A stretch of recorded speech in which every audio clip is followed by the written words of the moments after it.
Okay, just doing a quick sound check here. 1, 2, 1, 2. Testing, testing. It's okay? Perfect. Thank you.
Välkommen till Kungliga Vetenskapsakademin och den här presskonferensen då vi ska presentera årets Nobelpris i kemi.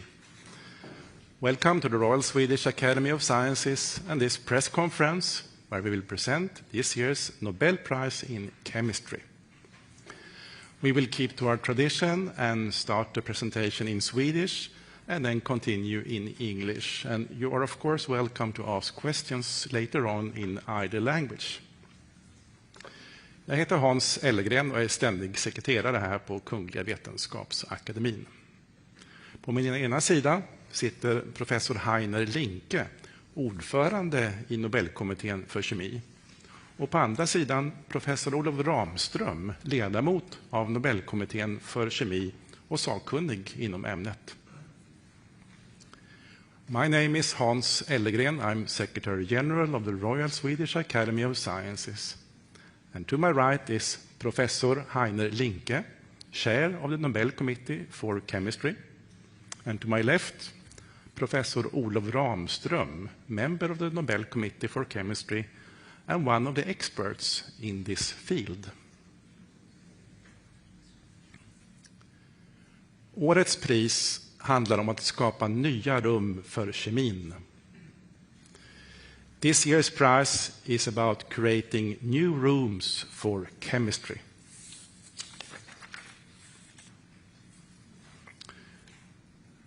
Kungliga Vetenskapsakademin har idag beslutat att utdela 2025 års Nobelpris i kemi till Susumu Kitagawa, Kyoto University, Japan, Richard Robson, University of Melbourne, Australien, och Omar Yagi, University of California, Berkeley, USA, för utveckling av metallorganiska ramverk.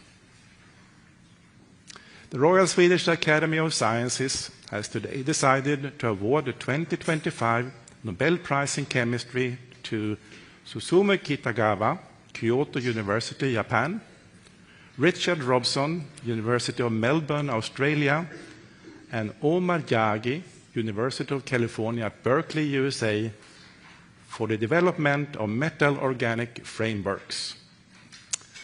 Professor Heiner Linke will now give us a short summary in English.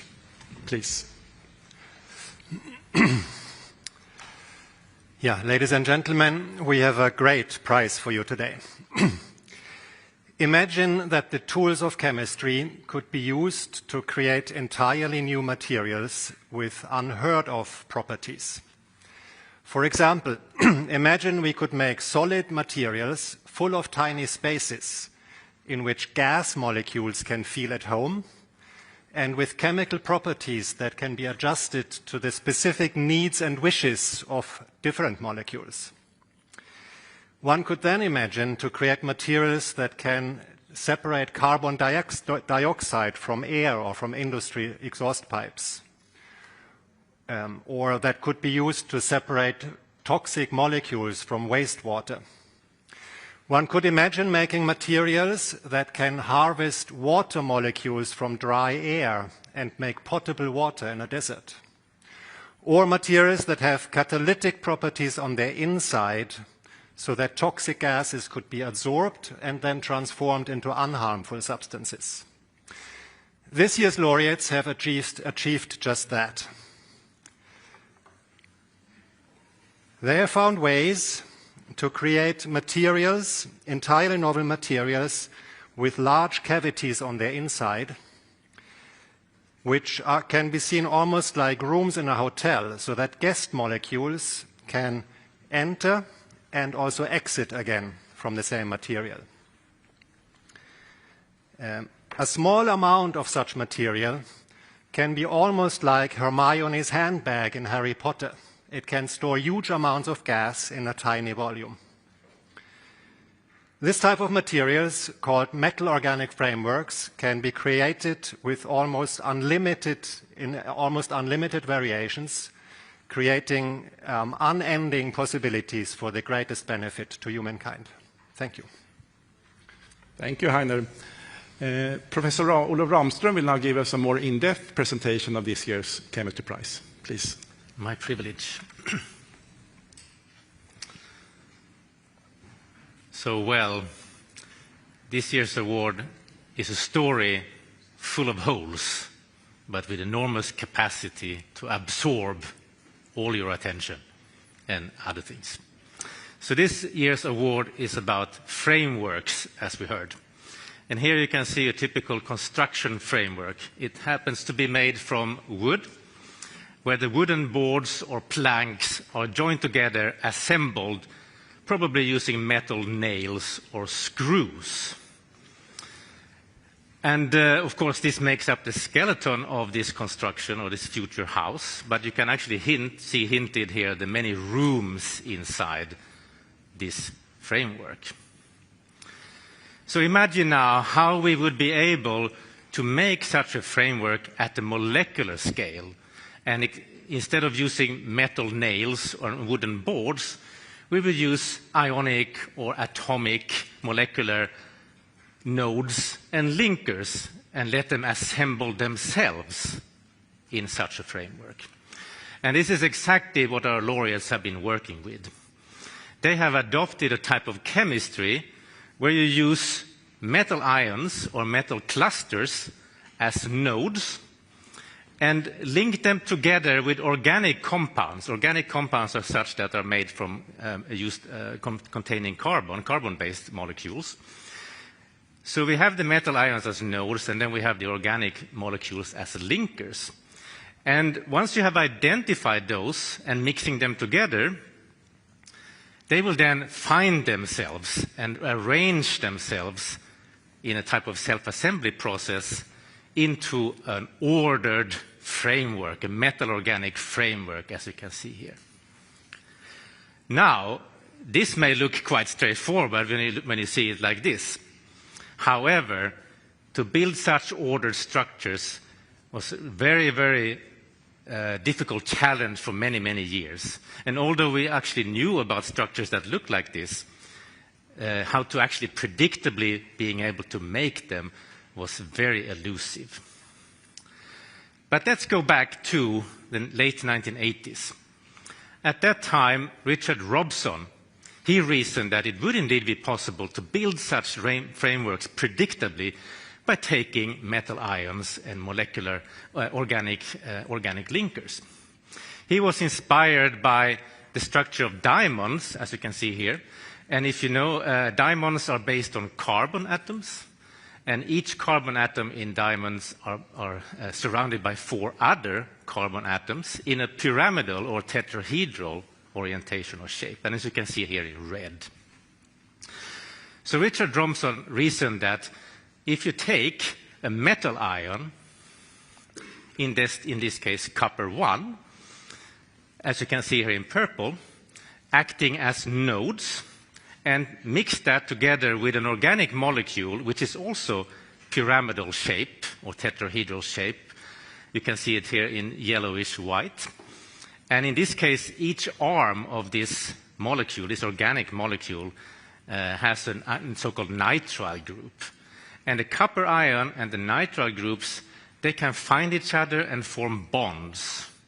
And that will, in principle, lead to a structure that would be similar to the structure of diamonds.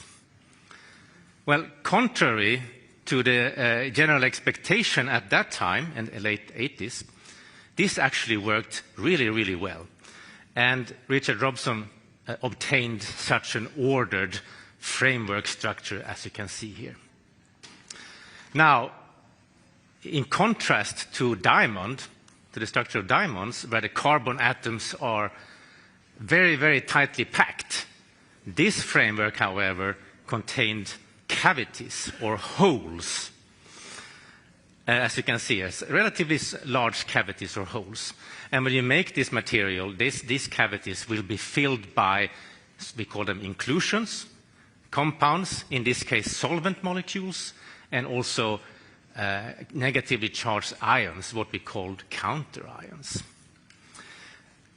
Once having showed this work, this demonstrated that this is indeed possible, Richard Robson also reasoned, he came up with several principles and discussed different features of such material. He, for example, discussed how to modulate such materials to make them more strong, how to keep together more strongly, to make the cavities smaller or bigger.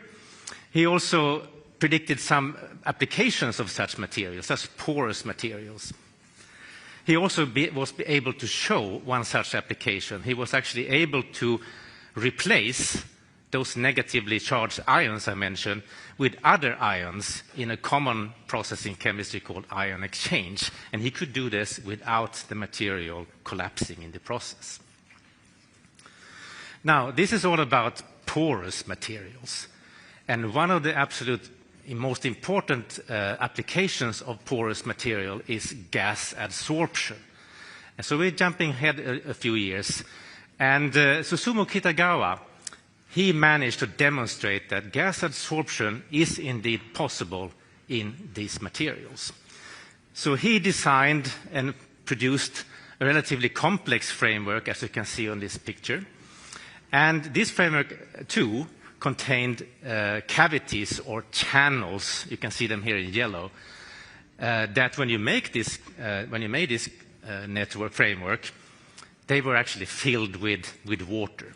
However, this time, this framework was stable enough, so when you remove the water from the cavities, from the channels, the material was still intact. It did not disrupt in the drying process.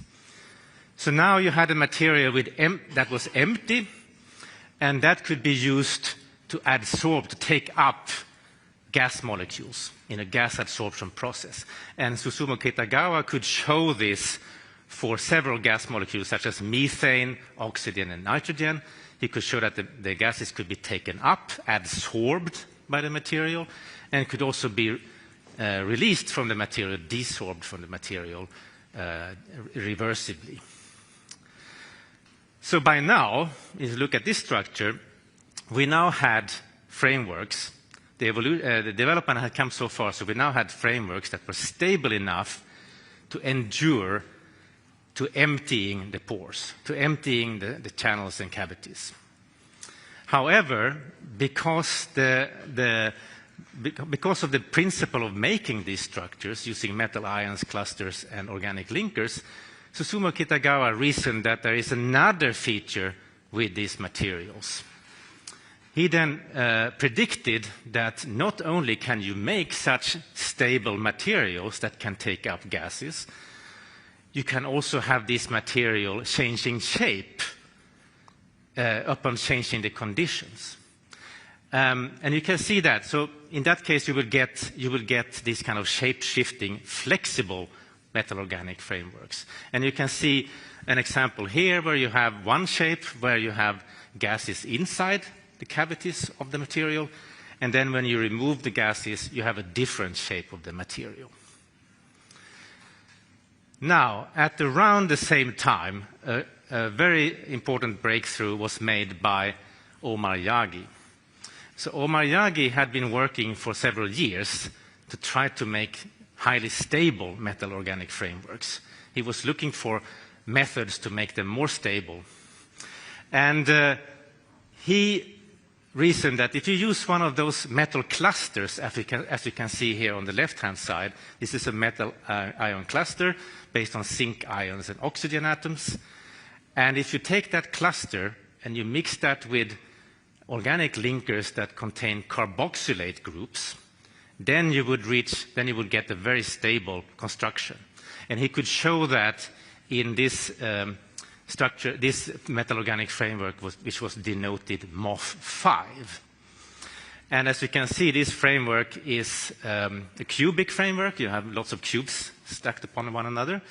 And you can also see that this is a very porous framework, and you can see the cavities or the inside the framework symbolized by these yellow spheres.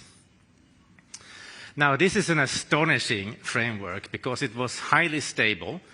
It was stable all the way up to 300 degrees Celsius, heating up to 300 degrees Celsius.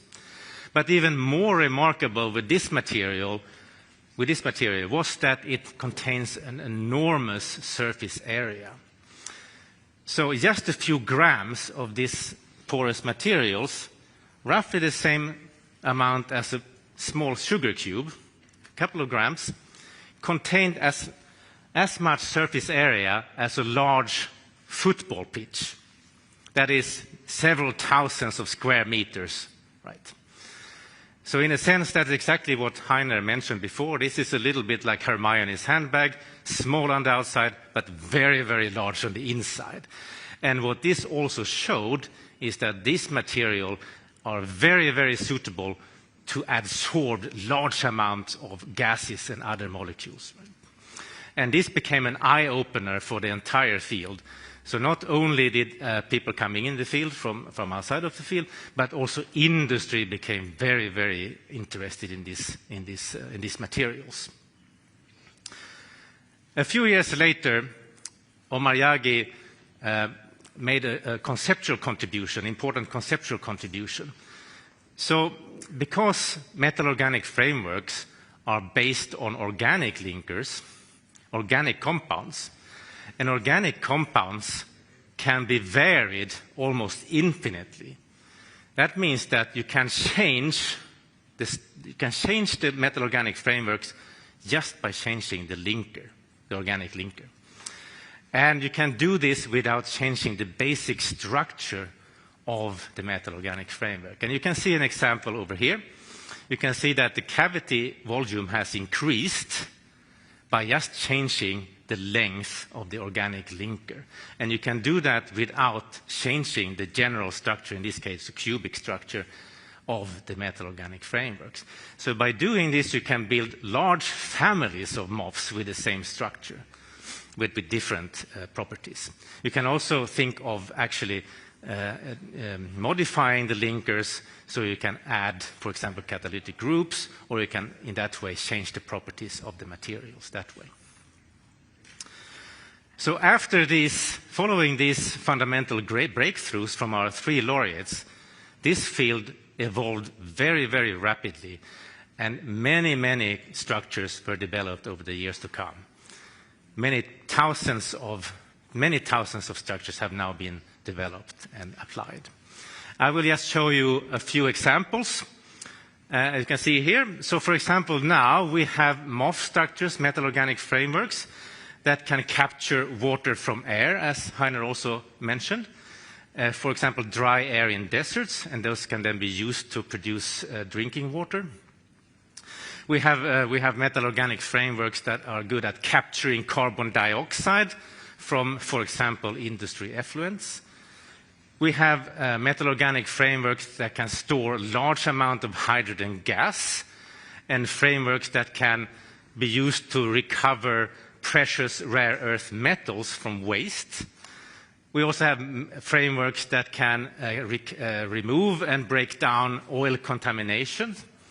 And we have frameworks that can extract forever chemicals, such as PFAS, from water. These are just a few examples, and the list goes on and on and on and on. But overall, through these fundamental breakthroughs from our 3 laureates, this has led, and also their continuing efforts in this field after the breakthroughs, this has led to a very, very rich and active area where we see new metal-organic frameworks developed almost every day. Right? And many of these frameworks have also been applied, as you saw here.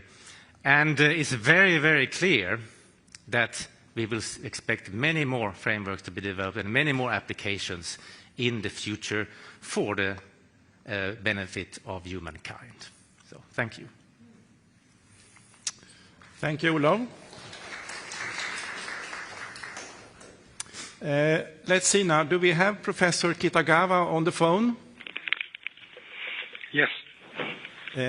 Good evening, Professor Kitagawa. Again, our warmest congratulations to the Nobel Prize in Chemistry. Good evening. Thank you very much. I'm deeply honored and delighted that my long-standing research has been recognized. Thank you very much. I know that you are very busy tonight, but do you have a few minutes to take some questions from the press here, the media? We have this press conference right now where we have both national and international press. So can you take some? Okay. Yes. SVT, Swedish Television. Good morning, Professor Kitagawa. Okay. My name is Good morning. My name is Susan Ritson, and I work for Sveriges Television, Swedish public service television. I want to congratulate you on your achievements. Thank you very much. I was wondering, science aside, what were your thoughts when you received the news just a short while ago? Yeah, this is the just I heard this introduction of our works, and this is very new materials, so it's a long time to realize in our society that this is real, the porous materials. That is very big effort to do it. But meantime, I really enjoy the chemistry of these materials. So this is my feeling, and so once again, I'm deeply honored and delighted, and my long-standing research has been recognized. And I think the Omar Yagi also think about this. I know Professor Olof Ramström mentioned that your discoveries gives us hope. Do you agree? And what are your hopes for the future with the MOFs? Yes, I'm very much interested in transform this material to the society, of course, but this material is also a kind of surprising properties.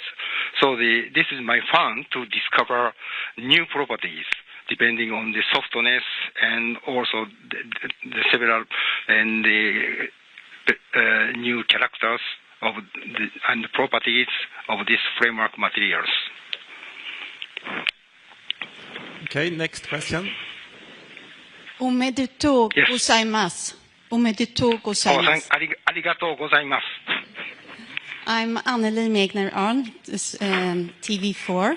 I'm wondering, would this technique make it cost efficient to suck out carbon dioxide from the air to help fight climate change? Yes. Yeah. So the properties of these materials is the sort of the well-defined porous structure. So that means the surface of the pore can strong interaction with the CO2, but this interaction is in a scientific word that is the phytissorption. So the interaction energy is not so strong. So that means easy to capturing these materials, but easy to release this material. So energetics is quite important for this technology. So this material can realize it. I think it.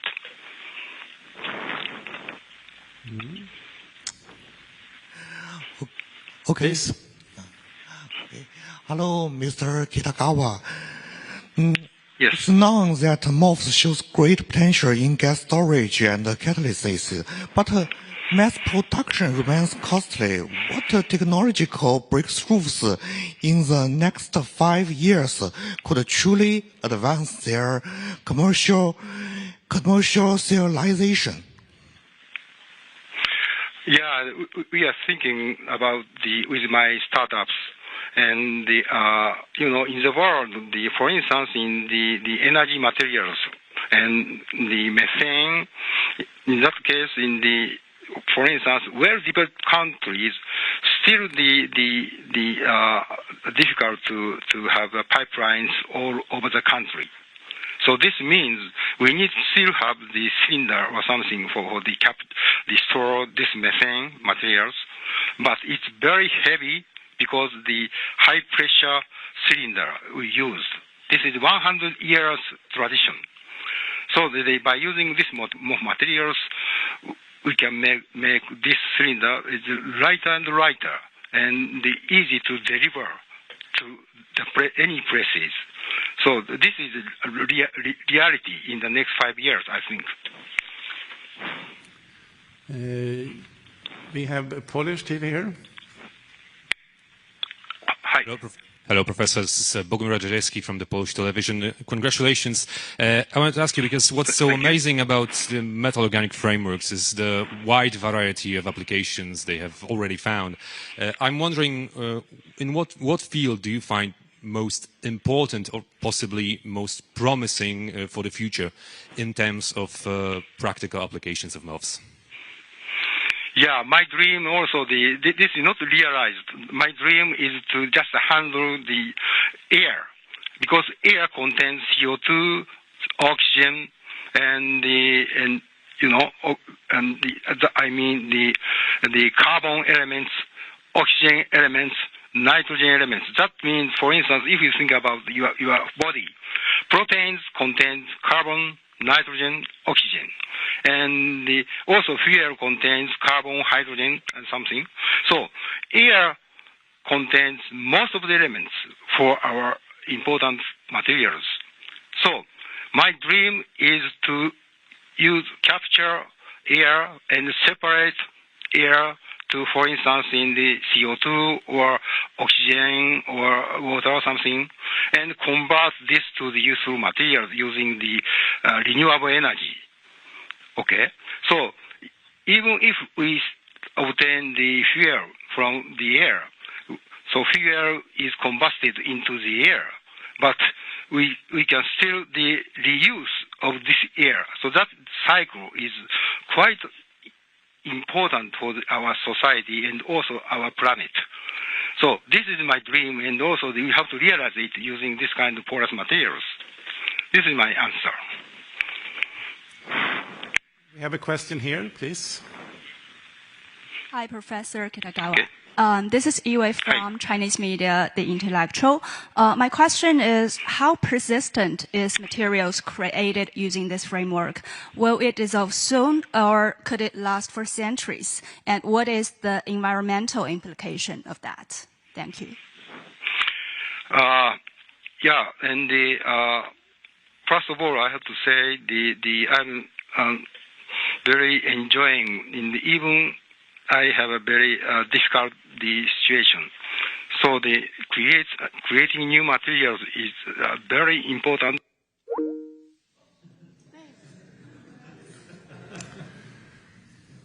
We might have lost him there. See if we can make a new try.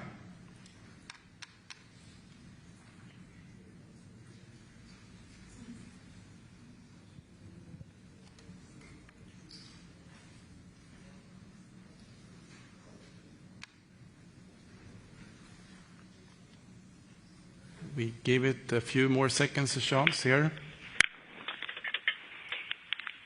Hello? Hello, yeah. Now you're back here.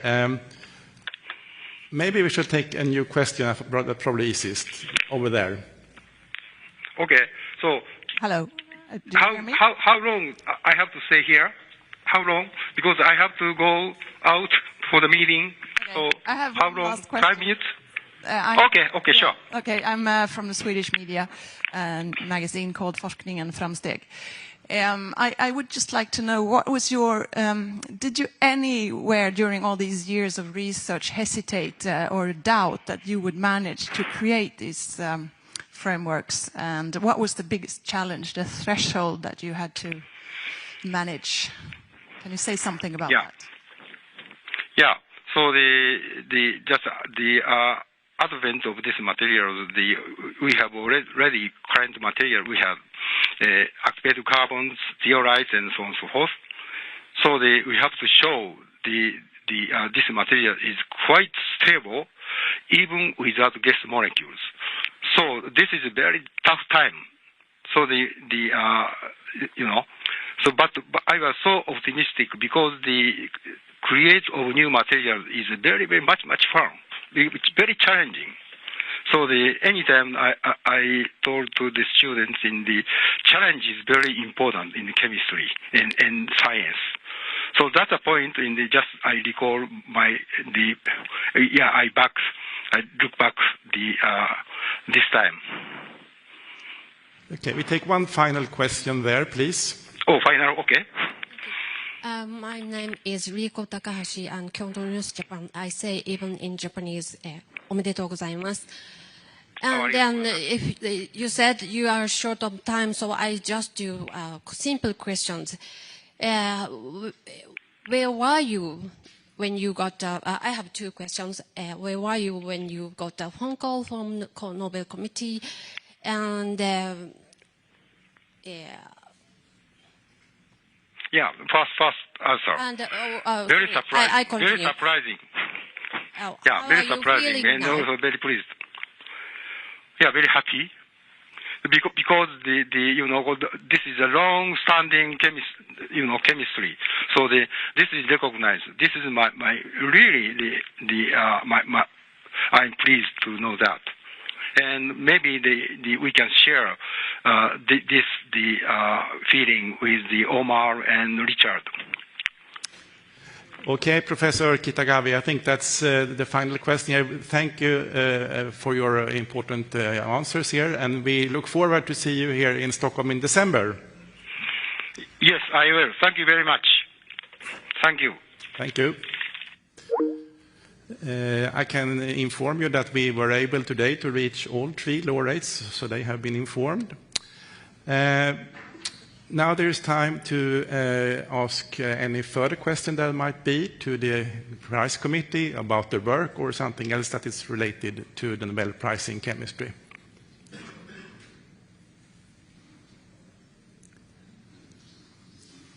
Are there any further questions? Could you tell us how Mr. Robson and Mr. Omariyagi reacted when you announced them the prize?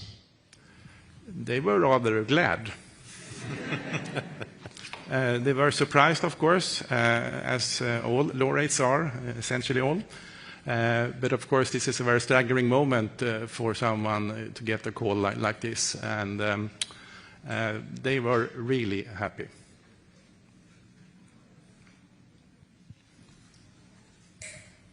Thank you. My name is Lisa Melton from Nature Biotechnology. Is there any indication that beyond industrial uses they may be considered for biology, for medicine, medical devices, and so on? Olof?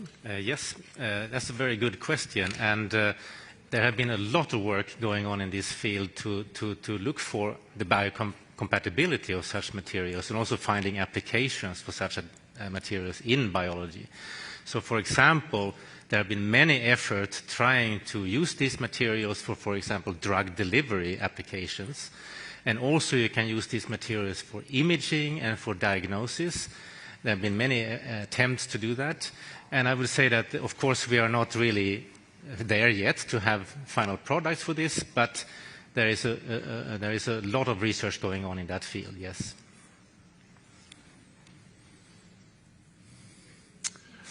I think that might be it. Thank you for your interest coming here. We hope to see you back here at the Academy on Monday when we will present this year's prize, Sveriges Riksbanks Prize in Economic Sciences in the memory of Alfred Nobel.